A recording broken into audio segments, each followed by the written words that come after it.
2024. It's nuts. We're not here to play, okay? We mean business. It's not too late yet. You can still hop on the reinventing era wagon and start reinventing your life now. The very first thing you have to do is to have a heart-to-heart conversation with yourself.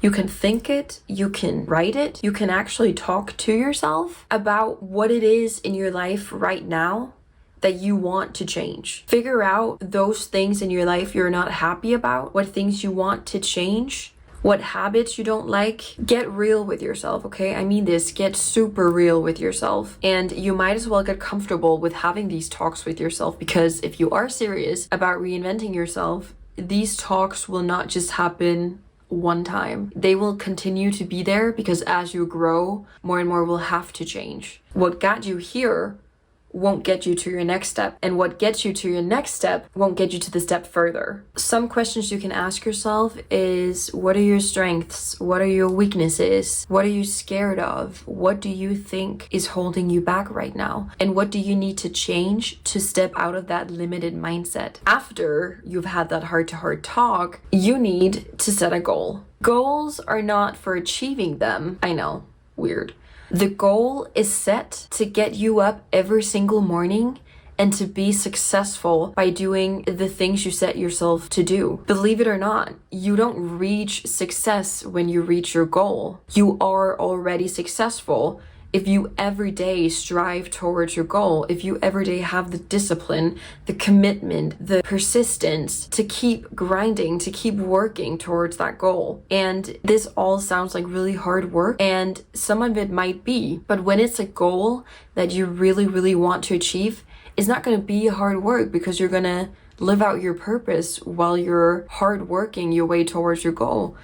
It's not going to seem like hard work. It's going to be something you love to do. If you are more curious about goals and like goal setting, how and why you should do them, I have a whole video about goals that you can watch. The third thing in your reinventing era is to find your tribe. Now, finding like-minded people are actually the key to success, and will make your journey to success and to your goal so much shorter. You are the average of the top 5 people you spend your time with. When I realized what that meant, I started to look at who I hung out with, and not because I judged them, because everyone is on their different journey, we know that, but I've just been selecting who I want to spend more of my time with and who I want to spend less of my time with, and I have selected who I'm taking advice from. Do not ever take advice from someone who doesn't know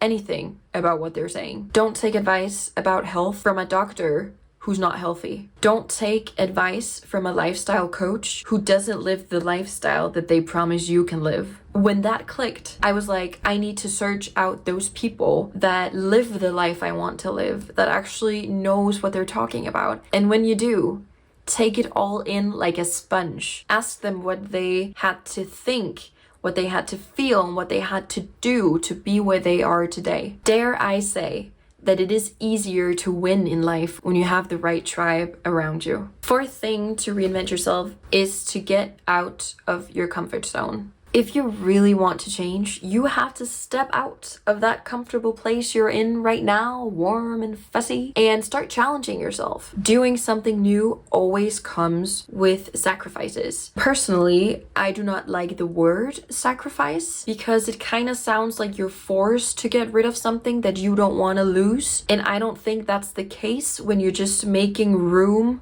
for something new that's gonna take you to where you want to go. It's an investment in yourself and in your goal, and a bet on your highest self, and you should bet on your highest self. When we're aware that new beginnings and new things and new habits comes with a cost, we're not surprised when we have to let go of something. It's gonna leave you with a feeling of whatever is meant to happen is meant to happen, and that's okay. It's never really about cutting something out of your life. It's about replacing something with something new. The fifth thing is to stop complaining and oversharing. We know this person so negative all the time, complains about everything, overshares about everything. You don't want to be that person. When you are complaining, you are feeding energy into what you don't want. And even though you don't want it, you're going to attract more of it because you keep feeding it energy. So instead of complaining, try to find the lesson in every situation and talk about that instead. Talk about the opportunities in every single situation. That way you're gonna learn so much more, you're gonna gain so much more, and you're gonna grow so much more. And you're gonna start attract new and better things because you're feeding energy into the positive side of the situation, into the lessons, into the learnings. People who complain tend to overshare a lot too. Privacy is powerful. Be the person in the room who listens more than they talk. Because you will suddenly figure out that what people talk about is mostly gossip. Usually, they don't really know anything about any situation they're talking about. And a lot of the stuff is actually just fluff. And all that is okay too. People can talk about whatever they wish. I'm just saying that by listening more, you will become aware of who the talkers are and who's actually doing what they're talking about doing. You can find your tribe this way. When you find the doers, you know exactly who you want to talk to and share your stuff with because they take things seriously. The sixth thing is to find a mentor. Imagine having someone telling you what to do,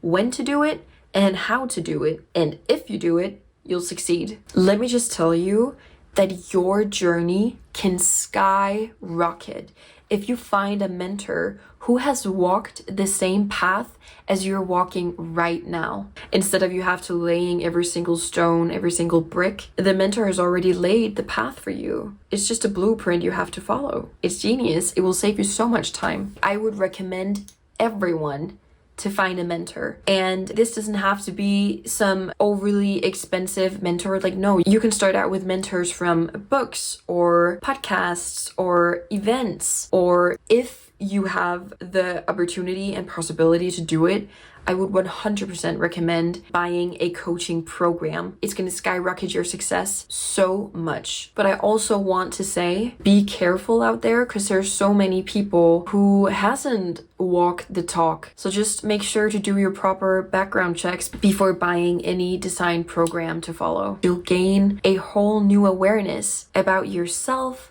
about the world, about how you show up in the world. Honestly, it's the perfect gift you could ever gift yourself. I have this week's affirmation for you, and it goes like this. I am so happy and grateful now that I confidently take charge in reinventing myself. I work persistently to do the best I can every single day to reach my fullest potential, well knowing that the best I do is always good enough. It is so. Thank you. And with that, I hope you have some tools to reinvent yourself. Go out there, kick ass. As always, thank you so much for hanging out with me on this wonderful Sunday. I'll see you next Sunday. Bye.